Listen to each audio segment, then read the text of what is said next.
La tempête tropicale Grant s'est intensifiée et est désormais classée cyclone intense Grant.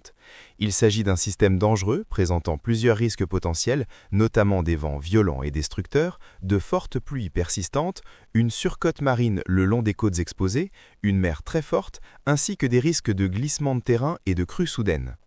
Actuellement, le cyclone Grant se situe à environ 1482 km à l'est-sud-est de Diego Garcia.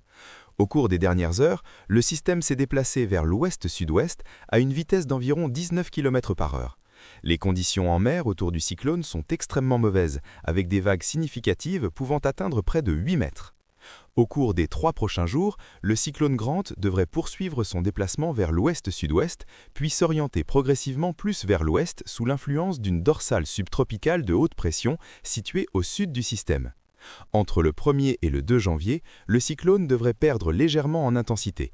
À cette période, Grant se trouverait à environ 1100 km de Maurice et de la Réunion, restant à une distance appréciable des îles. À plus long terme, une seconde dorsale de haute pression en formation au sud-ouest du système devrait devenir le principal facteur de guidage. Cela pourrait entraîner une légère déviation du cyclone Grant vers l'équateur durant la période de prévision prolongée. Les conditions météorologiques actuelles restent favorables à une intensification à court terme. Un faible cisaillement du vent, des températures de surface de la mer suffisamment chaudes et un bon écoulement en altitude devraient favoriser un renforcement au cours des prochaines 24 heures. Par la suite, les conditions deviendront progressivement moins favorables.